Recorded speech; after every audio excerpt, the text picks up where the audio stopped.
Welcome. Today's video is going to be one of many where I'll be scaling the different versions of the Mighty Thor. Now for all those Ultimate Thor fans getting hyped, please stop. I just think he's ass, I don't think he deserves the scaling, so please don't ask me about him. But in this video, I'll only be covering the classic and modern iterations of Thor. This excludes the 2018 version because he will be getting his own video soon.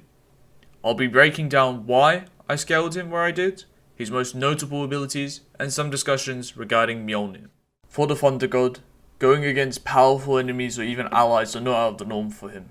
Even on the occasion clashing with himself, causing reactions so powerful it created more energy than the Big Bang. The most notably powerful enemies that Thor tends to clash with are beings such as Galactus, Ego the Living Planet, the Midgard Serpent Jormungandr, Surtur, and finally Null, the god of symbiote. Whilst Galactus, the devourer of worlds, the destroyer of worlds, call him what you may, he's still classed as a universal threat to many. Whilst on the other hand, Ego has been speculated to be capable of destroying multiple universes by Thor himself, Ego at another point becoming the Bioverse itself, essentially a living universe in its entirety, and Ego Prime, which is a mere minuscule version of Ego himself, sees the universe as a cosmic toy. Jormungandr, on the other hand, has been said to span from Asgard to Midgard as a whole. However, no artistic style does Jormungandr any justice, but there are statements to back this claim. Next, we have Surtur. It was stated that he was going to destroy Asgard, as in the realm itself, not the city, and then from there he was going to destroy the universe. It should also be known that later down the line, it's established that each realm on Yggdrasil is a universe itself. And then finally, we have Null, the god of symbiotes himself, who at his early stages was capable of beheading a celestial, and please note that these celestials have been comparable to both Galactus and Odin at some points. Thor doesn't just get his scaling from his enemies, he also gets this from his allies he's had to fight in the past, or even items that he simply absorbs or destroys. But I'll start off with his allies, because these are the most notable ones that I like. People that I feel that deserve to be on this list are characters such as Odin, Silver Surfer, and the Hulk. Bear in mind, Odin's scaling is no surprise, being the father of Thor. He was capable of stopping a fire that was going to burn Yggdrasil and all its realities. He pushes back and disarms Mangog of the Odin Sword, and at that point Mangog was classed as a threat to 1,000 universes. Odin at a point had fought Galactus and damaged him, and also states that he's above the Yggdrasil, and going on to say that there are 10 realms and universes. Even though I mentioned earlier that there are 9, according to one of the scans, it is somewhat consistent for it to be 9, but at the one point that Odin gives, it is 10. So, how does this all scale to Thor exactly? Well, at one point Thor was going berserk and going ham at Odin, until Odin lost his patience and actually curb stomped him. And the Odin scaling also helps back scaling characters such as Galactus, and obviously if you do want me to do an Odin video, leave a comment down below and I'm more than happy to do so. Moving on to the Silver Surfer, he's been capable of containing energy that was enough to destroy 2 universes. At one point with the aid of the Odin Force, he was capable of rebuilding Stormbreaker from scratch. Now a feat like that, Odin himself believed wasn't achievable. At another point, he's been classed as a threat to the universe itself, when he isn't benevolent. And both Thor and Surfer have clashed quite a bit of times, be it the classic or modern times, you always see these two going at it. And then finally, let's move on to his biggest ally and foe, in my opinion, throughout his history, the Hulk.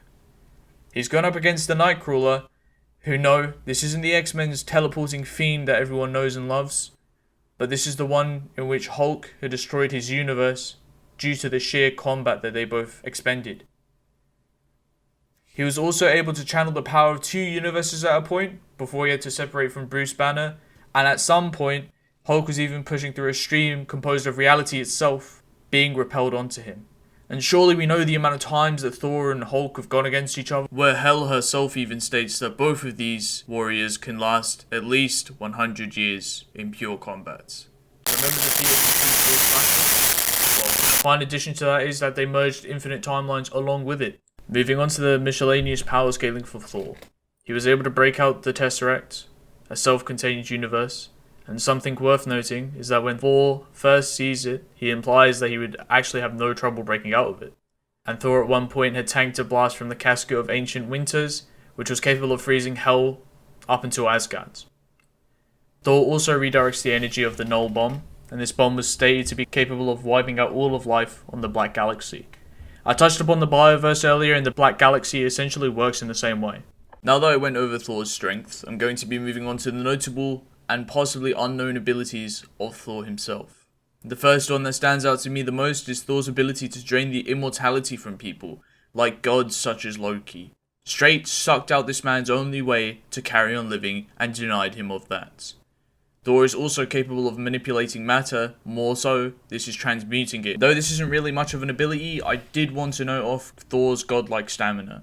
At one point, Hela went on to say that both Thor and Hulk could last 100 years of just fighting, and it's also shown that during Thor's early years, as a teen, he went on to fight 80 days straight without any food or drink. Although Thor at this point isn't close to wielding the Odin Force fully, he is still able to channel the power of his father into one extremely powerful beam, unleashing the power which is known as God's Blast at foes that become a large threat to him or the universe. Let's go on to highlight something that usually isn't mentioned for Thor, but goes to show how mighty he can be. After Thor's rebirth, he had recreated Asgard in Oklahoma, no clue why, but who am I to contest that? Soon after shit happened between him and Iron Man, it ended up with Thor and the Asgardians being granted diplomatic immunity.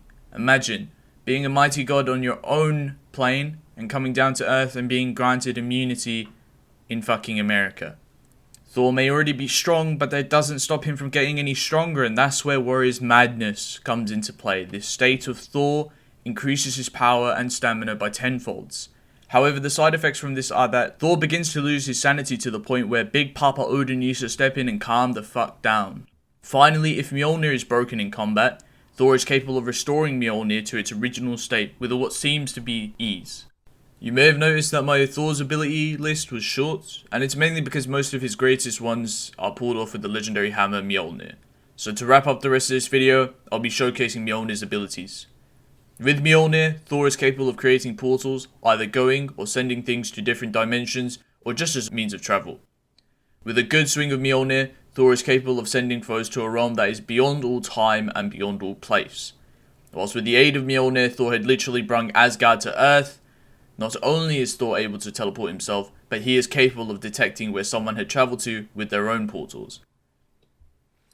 As the Norse god of thunder, you would expect Thor to be an expert with magnets, and you'd be correct. Thor at one occasion literally absorbed magnetic currents and used it to yoink Loki back to him. Not only this, Thor was able to convert the magnetic fields of a planet and use them as a whole fucking beam. And during his early appearances, it was shown to drag a room from New York to New Jersey, which is roughly 100 miles away. Mjolnir is Thor's main weapon, and it's no surprise that it always comes back to him. But there's occasions where Mjolnir will literally not give a fuck and go out of its way just to return to Thor. At one point escaping a black hole just to get back to Thor. Having a statement where it literally carved through a planet just to get back to Thor. And even returning to Thor through another dimension. Mjolnir is always at the ready for Thor, and these feats just go to show how mighty he can be with it. Thor isn't the only person that's not a fan of weird magic. Mjolnir also possesses this trait, having the capabilities to negate spells, magical powers, dispel illusions, and even wake Thor up from some magically induced sleep. So there's no doubt about it. Thor is a mighty god, displaying feats of strength like no other, whilst also having interesting abilities that may only be unique to him. Thor isn't complete without Mjolnir, and the hammer alone has shown a plethora of things to us. If you had to ask me about a baseline strength that I would place Thor at, no doubt about it, I would believe he's Universal Plus in AP consistently, and maybe beyond that. And with that, I hope you enjoyed my first episode on Thor. Do like and subscribe, and I'll hopefully carry on the series, and we'll be covering Rune King Thor in the next video. My Discord link is in the description down below. Feel free to join, and have a great day.